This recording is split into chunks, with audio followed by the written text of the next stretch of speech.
안녕하세요. 회생파산TV 구독자 여러분 반갑습니다. 김영준 법무사입니다. 네, 오늘 제가 국회에 나온 이유는 저희 회생파산TV 구독자 여러분들 지난 1년 동안 정말 많이 관심을 갖고 지켜봐 주셨던 전국민 압류방지 통장 과연 지금 어떻게 진행이 되고 있는지, 그리고 언제쯤 과연 이 법안이 통과돼서 전국민 압류방지 통장이 만들어질 수 있을지 해당 법안을 발의하셨던 국회의원을 직접 만나 뵙고 말씀을 들어보기 위해서 국회까지 방문했습니다. 그럼 저와 함께 의원실로 함께 가보시죠.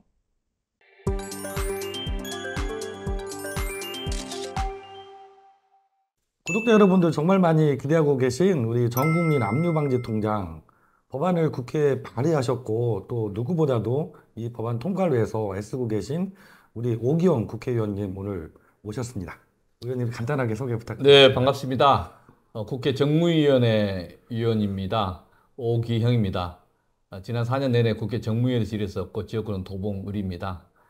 2년 전에 이 의제와 관련된 이야기를 우리 법무사님하고 이야기를 좀 나눈 적이 있는데 그 뒤로 이제 법안 발의가 좀 약간의 좀 속도감 있게 되지 못한 측면이 있습니다. 그리고 실제 법안 발의 이후에도 뭔가 좀 더 속도감 있게 돼야 되는데 각 부처 간의 의견을 모으는 과정들이 좀 여전히 진행형이다 이렇게 말씀을 좀 드립니다. 아무튼 이런 자리를 통해서 반갑습니다.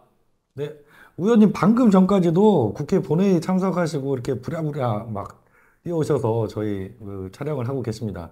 바쁜 와중에도 시간을 내주셔서 너무 감사하고요. 저희 채널에 영상이 2개 올라갔거든요. 네, 작년에 처음 올렸던 영상이 조회수가 15만 회가 예, 넘었고요. 예. 한 달 전에 올렸던 관련 영상이 조회수가 지금 11만 회를 넘어서 국민 여러분들이 정말 많이 관심을 갖고 계시거든요. 그래서 댓글도 많이 달아주시는데, 그러시군요. 국민 여러분들이 궁금해하시고 또 많이 물어보셨던 것들을 제가 대신해서 오늘 예. 의원님께 좀 질문을 말씀을. 드려보려고 준비를 했고요. 첫 번째는 의원님께서 이제 작년부터 이 전국민 압류방지 통장 필요성에 대해서 이제 인식하시고 준비를 오랫동안 해오신 걸로 아는데요. 처음에 이 문제에 대해서 관심을 갖게 되신 계기가 있을까요? 저희가 고금리, 금리 인상의 시기에 있어서 고금리가 어떻게 이제 사회적으로 이 영향을 줄 것인가 네, 논의를 많이 했었습니다.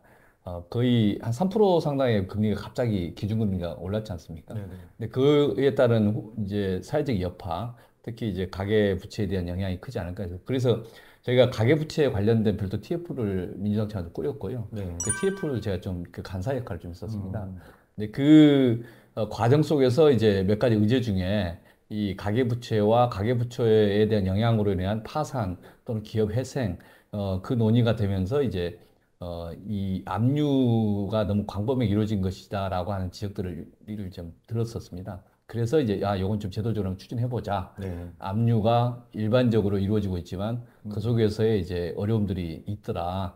그리고 음. 그 어려움을 문제제기를 하시는 분들이 많이 계셨고, 그래서 이 논의를 시작을 했습니다. 아, 네. 이 은행법 개정안으로 발의를 해주셨잖아요. 예. 지금 준비하셨던 은행법 개정안 주요 내용을 좀 간단하게 설명을 해주시면 좋을 것 같습니다. 현행 대한민국의 제도가 최저 생계비에 대해서는 압류를 못하게 되어 있습니다. 네네네. 그래서 압류를 원칙적으로 할 수 없는데, 민사집행법상의 그 절차나 법원의 실무 관행 때문에 실질적으로 현실에서는 압류가 이루어지고 있습니다. 그래서 일단 어떤 채권자가 돈을 채무자한테 이게 채권을 또 회수하기 위해서 뭔가 재산을 찾다 보면은 채권 관계에 그냥 일단 압류를 하는데 그게 은행 계좌 압류인 거죠. 그래서 은행 계좌의 압류가 보편적으로 이루어지고 그 이루어진 상황 속에서 이게 최저 생계비냐 아니냐라는 것이 입증이 안 되기 음, 때문에 채무자, 즉 돈을 빌린 사람이 최저생계비라는 걸 입증을 해야 비로소 해당 금액만큼의 압류가 해제되는 네. 절차가 벌어지고 있어요. 네네. 처음부터 음, 최저생계비 상당액은 압류가 안 되도록 하면 좋지 않을까. 근데 그 기술적 방법이 있으면 찾아달라. 그게 이제 압류 방지 통장이라고 하는 것을 이제 이야기한 거죠. 그래서 네.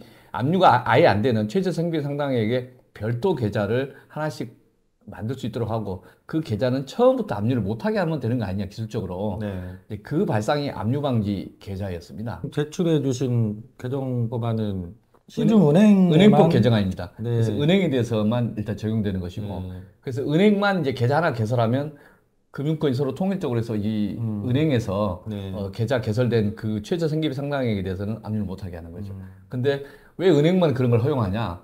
신협도 가능할 수 있어야 되고 네네. 새마을금고 네. 등도 가능해야 되는 거 아니냐라는 제기를 할 수 있으면 그건 그때 따라서 기술적으로 풀 수 있다면은 그걸 막을 필요는 없는 거 아니냐 네. 이렇게 봅니다. 네. 개정안이 통과가 된다고 하면 전 국민 누구나 다 원하시면 시중은행에 가셔서 이 압류가 안 되는 계좌를 하나씩 개설을 하셔서 쓸 수가 있게 되는 거죠. 예, 네네. 그렇죠. 지금 현재 이제 이렇게 말씀드리면 이제 되게 추상적일 수가 있는데 네. 대한민국에 지금 가계부처가 한 2,000조 정도 되고 그 네. 관계되시는 분들이 뭐 수백만 명에서 1,000만 명 이렇게 이야기하거든요. 근데 그 중에 한계 차주라고 하는 분들이 있고 취약 차주 이런 용어를 쓰는데 이제 취약 차주는 보통 3개 이상의 채무를 갖고 있는 분들 네. 네. 중에서 이제 그 신용도가 좀 떨어지는 분들 이제 이런 분들이 실은 규모가 100만 명이 넘어가요. 네. 한국은행에서의 통계에 의하면. 근데 그 분들 중에서 생활하다 보면 이제 결과적으로 상황적으로 다른 채권자들에 의해서 은행 계좌가 압류되는 경우가 있고 그 압류를 해제하는 요구를 하는 게 보통 한 해에 2만 명 이상 되는 걸로 예, 예. 들었죠. 예. 그러니까 이게 적은 인원은 아닌 것 같아요. 그렇죠. 사회적인 필요성이 있는 것 같아서 그런 반복되는 그 현실을 좀 약간 개선할 수 있는 시도가 아닌가 저는 그렇게 이해하고 있습니다. 네. 그리고 저희 구독자분들 또 특히 댓글 많이 주셨던 게 예. 이게 압류관리 통장 너무 좋은 제도다 이런 댓글 응원의 댓글 엄청 많으셨거든요. 이게 언제 이제 실현이 될 것이냐 이 부분을 되게 궁금해 많이 하셨어요. 네, 안타깝게도 의원님께서 많이 애를 써주셨는데 21대 국회에서는 사실상 좀 힘들게 됐잖아요. 예, 네. 지금 여전히 이제 그 상임위 계류 중이고 네. 그래서 이제 임기가 만료가 되니까 재발의를 좀 해야 될 것 같습니다. 네. 다시 저는 5월 30일 이후에 바로 발의를 좀 다시 하려고 그러고요. 네. 그리고 이 법안에 대해서는 각 부처 간의 의견은 그동안 물어본 게 있습니다. 네. 네. 그래서 그것을 반영한 검토 보고서가 있는데 아마 이 검토 보고서 작성이나 부처 간에 하는 것은 좀 더 빨리 되지 않을까 네. 예상이 되고 네. 저희는 올해 안에 하여간 통과시키는 게 목표로 지금 좀 아. 다시 한번 추진해 보려고 합니다. 네네. 그럼 22대 국회 개원하면 예. 뭐 빠른 시일 안에 다시 발의를 해주신다는 거네요. 그렇죠. 지금 5월 말, 6월 초에는 좀 발의를 한번 해야 되겠다 싶고요. 네. 그 다음에 발의가 되면 이제, 이 상임위가 개최되면 거기서부터 이제 법안 상정 절차를 통해서 토론이 좀 이루어져야 되는데, 네네네. 통상 법안 발의, 그 다음에 전문위원회 보고서 작성, 근데 네. 검토 보고서 작성할 때 관련 기관들이나 이해관계들의 의견을 좀 듣습니다. 네. 그 듣는 것이 좀 일정 기간이 좀 소요되고, 한두 달 되기도 하고, 두세 달 네. 되기도 하고, 네. 그리고 나서 법안이 이제 상임위 상정돼서 법안소에서 검토하게 됩니다. 네. 그리고 정무위에서 통과되면은 다음 단계로서는 이제 법사위 가고 그리고 본회의 가는 절차거든요. 네. 지금 현재까지 이루어진 것은 이제 이 검토 보고서까지는 나온 상태입니다. 네. 그러니까 이 과정에서 이제 추가적으로 혹시 좀 더 점검할 게 있으면 좀 더 점검을 좀 해보고 빠르게 상정하도록 하는 거. 네. 그리고 실제 법안소에 토론을 하게 하는 거. 네. 이게 지금 앞으로 과제라 이렇게 보고 있습니다. 그럼 국회에서 이제 통과가 된다. 그러면 실제로 이게 그 실현이 돼서 계좌를 만들고 국민들께서 이용하실 수 있는 거는 얼마나 시간이 또 걸릴까요? 이건 이제 시행 시점 문제이고 네. 시행 시점 관련된 것은 법원하고 그다음 은행 연합회 차원에서의 실무적인 이 준비 비용, 준비 시간 요게 좀 점검이 돼야 됩니다. 아무래도 그 시중은행들 시스템이 좀 네, 자기들 만들어질 사이에서 압류 방지 계좌가 있다 그러면 서로 바로 점검이 가능해야 되지 않습니까? 네네네. 이제 그런 점에 대해서는 좀 더 점검을 해야 되는데 그게 이 법안 통과가 좀 몇 달은 좀 소요될 것 같습니다. 네. 그 기간이 지금 명확하게 확인되지는 않았습니다. 음. 근데 처음에 이걸 하려고 그랬더도 은행들 입장에서 보면 약간 그런 과정 시스템을 개선하는 비용들이 필요하기 때문에 네. 그 점에 대한 논란이 좀 있을 수 있는 거거든요. 근데 지금은 은행연합회 차원에서 실무적으로 가능하다라고 봤는데 이제 실제 그 끝까지 구축이 계산이 안 돼 봐서 네. 그 계산 작업은 좀 봐야 되겠습니다.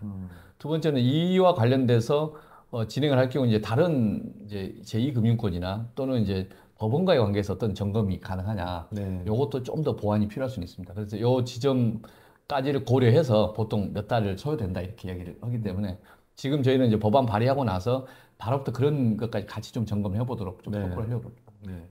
말씀하신 것처럼 이 법안이 통과가 돼도 실무적으로 이렇게 준비하실 것들이 또 많으세요. 이렇게 복잡한 법안을 또 준비해 주시고 이렇게 추진하고 계셔서 제가 저희 구독자 여러분들, 많은 국민들 대신해서 너무 감사 말씀드리고요. 아이고, 예. 마지막으로 이 법안이 통과되기를 너무 많은 분들이 또 기대하고 계신데, 국민 여러분들께서 혹시 법안 통과를 위해서 같이 좀 힘을 모아주시거나 애써주실 수 있는 그런 부분이 있다고 하면. 관심 가져주시고 계속 이에 대해서 여러 가지 의사표명을 해주시면 정말 감사하겠습니다. 네. 저희가 이 법안에 대해서 논의를 하면서 1차적인 장애물은 관련 부처의 이견이었습니다. 아, 굳이 할 필요 있겠어? 기존의 절차를 하면 되는 거 아니야? 이런 이야기들이 계속 좀 있고, 법원에서 실무 관행들이 개선될 여지가 있는 거 아니냐? 법이 없을 수도 있는 거 아니냐? 뭐 이런 의견들이 나올 수도 있습니다. 두 번째는 이제 업권, 은행이나 금융권에서 보기에 이제 이 절차 비용 때문에 약간의 시간을 끌 수도 있습니다. 그래서 가급적이면 이런 의견들을 다양한 공론장에서 말씀해 주시면 저희들이 그 힘으로 국회에서 좀 합의를 좀 이끌어내고 좀 빨리 좀 할 수 있도록 하겠습니다. 지금 저희가 요 이슈에 대해서 이야기하면서 최근에 몇 가지 제도 개선을 시도한 게 있습니다.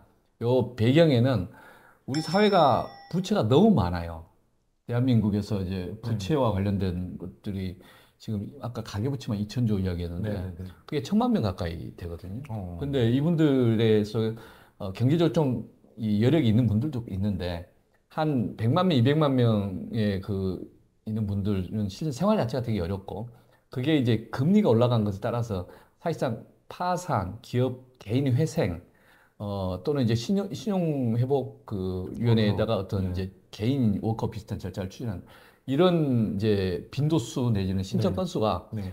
최근 1년 반 사이에 상당히 크게 올라왔어요. 네. 그래서 그 추이는 우리 사회의 어려움을 반영하는 것이고 이 올라온 그런 분들 중에 상당수는 이런 압류를 경험하셨을 것이다. 네. 그리고 지금 금리가 떨어지면 좋겠지만 금리가 횡보하면서 나타나는 또 현상도 많을 것이다. 라고 봅니다. 그래서 궁극적으로는 우리 사회가 이제 각자 일자리가 충분히 있고 또 이런 부채를 스스로 해결할 수 있을 만한 경제 활동을 하는 게 제일 우선이고 이 제도라고 하는 건 보완적인 부차적인 거지만 이제 이런 과정을 견딜 때 같이 서로가 좀 다른 또 이런 대안 말고 다른 대안도 있다고 말씀해 주면 서로 그런 것들을 사회적 논의를 통해서 함께 개선해 나가겠다는 말씀드립니다. 오늘도 본회의가 있어서 늦게까지 참석을 하시고 이렇게 귀한 시간 내서 촬영에 협조해 주신 우리 의원님께 다시 한번 감사드리고요. 다음에는 꼭 이 은행법 개정안이 통과돼서 국민 여러분들 편하게 쓸 수 있는 압류방지 통장이 생겼다는 기쁜 소식과 함께 방송을 할 수 있었으면 좋겠습니다. 오늘 시간 내주셔서 너무 감사합니다. 감사합니다. 저희도 네. 또 빨리 통과시키도록 최선을 다하겠습니다. 네, 감사합니다. 고맙습니다.